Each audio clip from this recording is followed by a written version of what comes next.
By then, Rapunzel's hair had grown very, very long. Once the stairs were gone, when it was time for the witch to visit her in the tower, she would call from outside, "Rapunzel, Rapunzel. Let down your hair." Rapunzel would throw her long blonde braid out of the window. The witch would grab hold of her hair like a rope.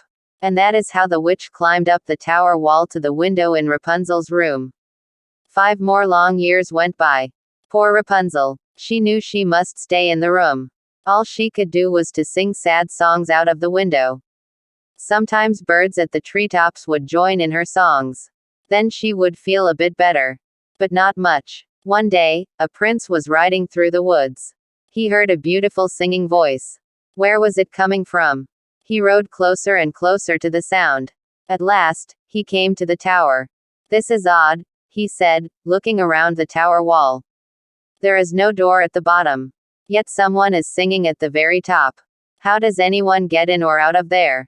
Each day, the prince came back to the tower. There was something about that voice that pulled him back. Who was that young woman singing at the top? Could he ever meet her? One day when the prince rode up, he saw an old woman standing below the tower. He jumped behind a tree to hide. It was a witch. He heard her call out, "Rapunzel, Rapunzel. Let down your hair." A long blonde braid was thrown out from a window at the very top. The old woman grabbed onto the braid. And she climbed the wall to the window at the top of the tower. "Ah, ha," said the prince. "So that is how it is done." He waited. After a bit, the braid was thrown from the window again. The witch climbed back down the tower wall. Then she left. The prince waited. He stepped up to the tower.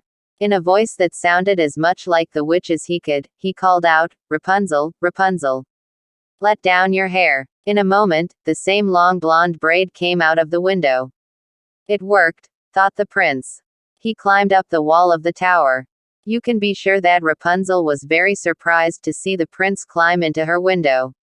She had never seen a person up close before other than the witch, and never a man. "Who are you?" she said in fear. "Do not worry," said the prince. "I am a friend. But I do not know you," said Rapunzel. "I feel as if I know you," said the prince. "Since I have heard you sing songs from up here day after day. You have a beautiful voice. And I love it when the birds sing with you, too." "Yes, I like that, too," said Rapunzel. "It may be the only thing I like, since I must stay here in this same old tower, day after day, my whole life long." Rapunzel told the prince about the witch. She told him that since the world was such a very bad place, she must always stay in the tower room. "But the world is not as bad as she says," said the prince. He told Rapunzel about flowers and festivals, games and gardens. He told her about puppies and puddles, strawberries and secrets. Many hours went by. At last, Rapunzel said he must go, the witch may come back at any time. "Very well," said the prince. "But I will be back tomorrow." Rapunzel threw her braid out the window, and the prince climbed down. The next day, the prince climbed back up to Rapunzel's room. He said, "I have a surprise for you." He had brought strawberries for her. As she tasted a strawberry, Rapunzel thought, "Now I know that what I was told is not true. The world can be a very fine place. I must get out of this tower as soon as I can." But how?